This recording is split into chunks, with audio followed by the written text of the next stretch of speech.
Si vienen todos los que han amenazado con venir, lo petamos.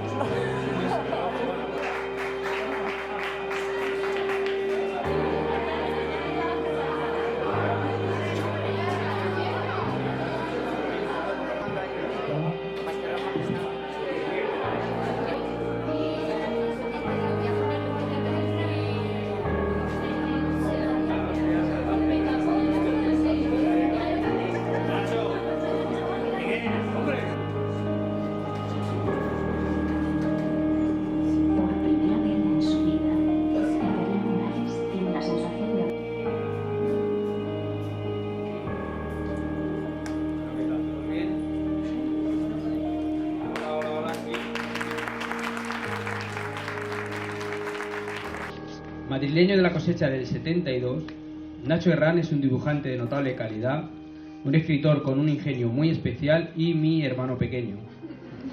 Y Nacho ha terminado por dedicarse, hay que decir que con cierto éxito, a la publicidad. No es, por tanto, un recién llegado al gremio de la escritura. Ha escrito hasta la fecha miles de páginas en esa modalidad de la ficción contemporánea que es la redacción publicitaria. Se estrena ahora en la novela Con sangre de bellota, una historia que combina la crítica social y el terror clásico, todo ello tratado con un tono de humor que nos lleva a leer las 180 y pico páginas de un tirón y con la sonrisa puesta. Esta tarde, Cristina Cebas Gregorio, alcaldesa del Caudete, pido que le deis un fuerte aplauso. Bueno, os dejo con Cristina, va. Un abrazo.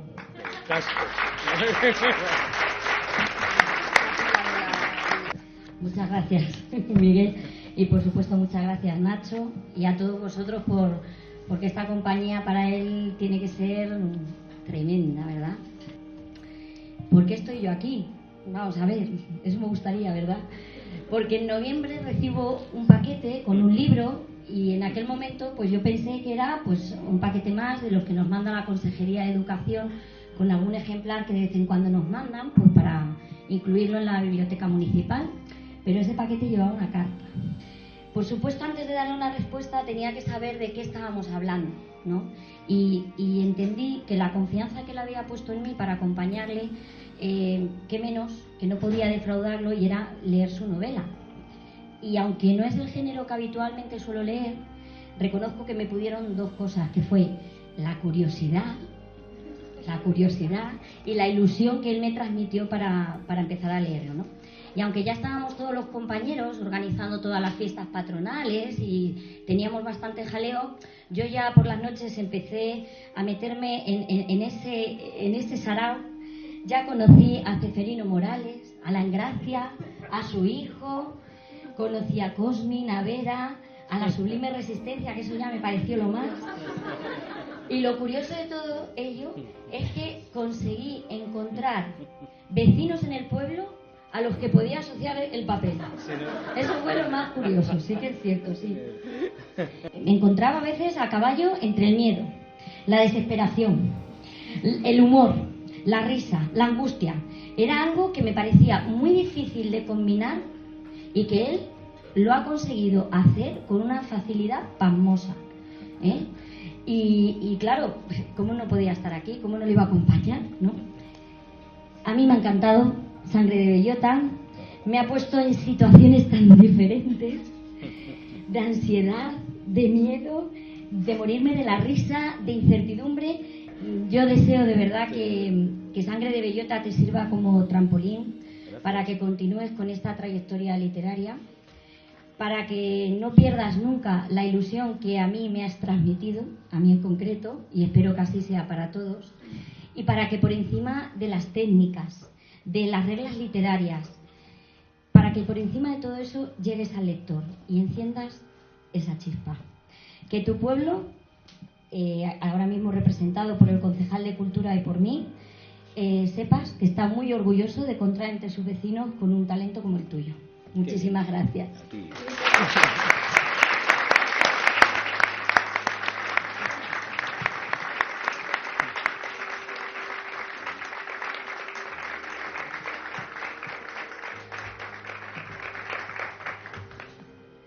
Bueno, pues no sé qué más puedo decir ya después de esto. Vámonos a beber vinos.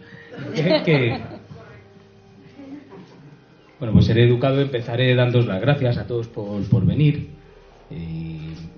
Me alegro de ver alguna cara desconocida entre el público, pero me alegro más de veros a los que me tenéis muy visto y aún así estáis aquí. Y me da mucha alegría porque eso significa que se me da mejor hacer amigos que escribir libros, y eso me llena más de orgullo porque en cualquier caso escribiendo libros tampoco sales de pobre, o sea que mejor tener gente que te ayude. Y bueno, pues también quiero dar gracias a Cristina porque me acaba de poner por las nubes y verdad que dan ganas de votarla. Os fastidiáis porque no estáis empadronados en Alcahuete. Yo tampoco, no tengo esa suerte. Quiero dar las gracias también a mi hermano Miguel por estar aquí, porque después de mi padre es el otro referente de macho que me ha ayudado a no acabar siendo un yonki. Y la primera cosa que os quiero confesar es que yo no quería ser escritor de mayor, ¿vale? Y siempre me ha gustado escribir, bueno, más bien me ha gustado leer, sobre todo lo que me ha gustado muchísimo en la vida es dibujar. Y empecé a dibujar porque me gustaba el cine, y si me gustaba el cine es porque me gustaban las historias, pero siempre he tenido un batiburrillo raro en mi cabeza en el cual el mundo inmediato y tangible me ha interesado muy poco y el mundo de la ficción pues ha estado más cerca de mí, ¿no? Pero vamos, el hecho es que yo nunca me he sentido escritor, y lo gracioso de este asunto es que yo no me siento con derecho a ser escritor y tiene mucha gracia que me gano la vida escribiendo. Lo que pasa es que me gano la vida escribiendo anuncios. Pero sí hay una cosa que está bien, que es que cuando te pasas el día escribiendo, pues al final tienes una cosa que se llama oficio. O sea, existe ese fenómeno que consiste en que a pesar de tu falta de talento, a base de hacerlo muchas veces, pues lo acabas haciendo bien.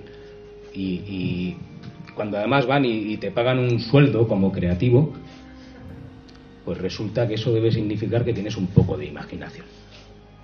Y la imaginación y la habilidad para escribir, pues a priori son los dos ingredientes básicos para construir un escritor. Lo que pasa es que me faltaba el tercer ingrediente, que es el más importante, que era la motivación, quería decir, perdón. Es que era la motivación. La necesidad de sentarte a escribir con un proyecto en la cabeza, es decir, tengo una idea y voy a hacerla realidad, tengo un proyecto. O sea, y además tener la convicción de que eres capaz de hacerlo igual de bien que cualquier escritor de los que tú lees y dices, coño, ¿sabes? Y claro, no era capaz. Y ahora es cuando os tengo que hacer mi segunda confesión. Y la segunda confesión es que la idea de escribir Sangre de Bellota es original a medias. Entonces, en realidad es una idea que proviene de la lectura de otro libro. Y ese libro es Orgullo, Prejuicio y Zombies de Seth Graham Smith. Lo que pasa es que ese señor a lo mejor dormía tranquilo por las noches destrozando una novela de Jane Austen. Pero yo ya os lo he dicho, o sea, yo tengo mucho respeto a los escritores. Entonces ya me vi en la obligación de inventarme la historia desde cero, y ahí ya empecé a pensar, pues macho, tienes que empezar a funcionar como un escritor. Y aposté por el realismo de posguerra, que me gusta mucho. Me gusta mucho Cela, Delibes, Martín Santos, Ferlosio, esta gente. Y dije, bueno, bien, pues ya tenemos aquí un género a destruir. La novela está ambientada allá por 2009, 2010. Y en cuanto al lugar, Y puesto que se trataba de regresar a la literatura de posguerra y a Delibes, que me encanta, pues yo quería estar en el mundo rural. Y del mundo rural, pues al final lo único que conozco de verdad es... Un momento. ¿Qué? Habla. Perdón. Al final lo que mejor conozco es el pueblo de mi abuelo, Alcaudete. Pero ahí tuve un escrúpulo, porque precisamente lo decía Cristina ahora, que el tipo de historia que yo quería contar en el Alcaudete actual no encajaba, porque el Alcaudete actual mola. Es un pueblo moderno, libre, abierto, cosmopolita. Y por eso dije, ese pueblo no se puede llamar Alcaudete porque eso es no hacerle justicia al pueblo. Y de ahí surgió Cañete del Retamal, que es salvando la astronómica distancia, es mi Macondo, ¿no? Es partiendo del lugar real Alcaudete, pues he hecho trampas y me he inventado uno y así le puedo modificar el esquema social, la geografía, como quiero, pero tiene bastante que ver con Alcaudete, ¿verdad? Sí. Vale. Bueno, pues ya tenía un tiempo, un lugar y medio género para la novela. Y bien, nos ponemos a currar. No, me faltaban dos cosas muy importantes. La primera, el otro medio género. Un vampiro tiene una vida asquerosa. Y además, como es un ser absolutamente fabuloso en el que nadie cree, era el contrapunto perfecto. Y otra cosa que me resultaba muy interesante es que los vampiros son inmortales, pero no son indestructibles. Y eso les convierte en unos personajes muy interesantes, porque les condena a estar tan muertos de miedo como sus víctimas. Y según dije, miedo, dije, toma ya. Ya tengo tema. Voy a escribir una novela de miedo, o mejor dicho, sobre el miedo, mezclando el realismo social con el género vampírico. En pocas palabras, lo que quería era escribir una obra literaria y no un chiste de 200 páginas, porque creo que es más difícil escribir un chiste de 200 páginas que una novela, ¿no? Yo lo que quería era escribir sobre el miedo propiamente dicho. Porque el miedo es un sentimiento troncal dentro del género humano. Todos vivimos cagados de miedo. Y lo peor es que ese sentimiento, si os fijáis y si sois honestos con vosotros mismos, es prácticamente la pauta que guía nuestras vidas. Y lo más terrible es que vivimos cagados de miedo sin razón. Generalmente nuestros miedos son infundados e ilusorios, absurdos. Tenemos más miedo a las cosas que nos podrían pasar en un momento dado que a cualquier peligro que podamos tener delante de los ojos. Cervantes decía que quien no sabe gozar de la aventura cuando le llega, no debe quejarse si se pasa. Y eso tiene mucho que ver con ese constante temor a perder lo que tenemos.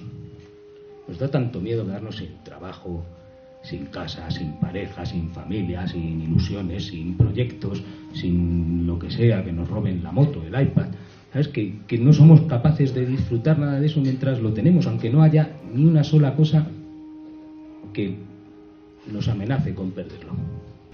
Lo que ocurre es que no estamos preparados para lo imposible, para lo sobrenatural. O sea, cualquiera de vosotros salís de aquí en uno de estos callejones que hay por este barrio, os asaltase un vampiro, incluso en el momento en el que tuvieseis sus colmillos clavados en el cuello y se estuviese tirando el último decilitro de sangre de vuestro cuerpo, estaríais dudando de su existencia. Diríais, no sé, esto es un tío muy raro, no sé qué me está pasando, pero lo último que pensaríais es que es un vampiro, realmente. Y por eso las escenas de terror que hay en el libro, que hay unas cuantas, pues he procurado que no respondan al esquema clásico de chica rubia con poca ropa en mitad de la noche que se encuentra con el monstruo y chilla pero no corre, y entonces el monstruo la agarra y la mata y hay un baño de sangre ahí y todos contentos, ¿no? Yo he querido ser mucho más realista con esto. En general he intentado que los diálogos, los de terror y todos los demás, sean muy realistas para que los personajes se dibujen a sí mismos a través de sus propias palabras y no tener que caer en eso tan ortopédico de decir Ceferino era un señor, que tal y que cual, pues Ceferino que sea como quiera y que cada uno le juzgue y que el hombre se muestre la patita por sí mismo. Y lo mismo con todos los demás. Y claro, cuando tienes unos personajes españoles y más manchegos y los dejas hablar con sus palabras, eso hace que el humor sea inevitable en la novela, porque los españoles somos incapaces de renunciar al chascarrillo, eso, aunque venga un vampiro y nos chupe la sangre, ¿no? Pero eso no quita para que haya momentos llenos de ternura, de seriedad o de miedito, de miedo apretado del que te cuesta apagar la lámpara y echarte a dormir, vamos.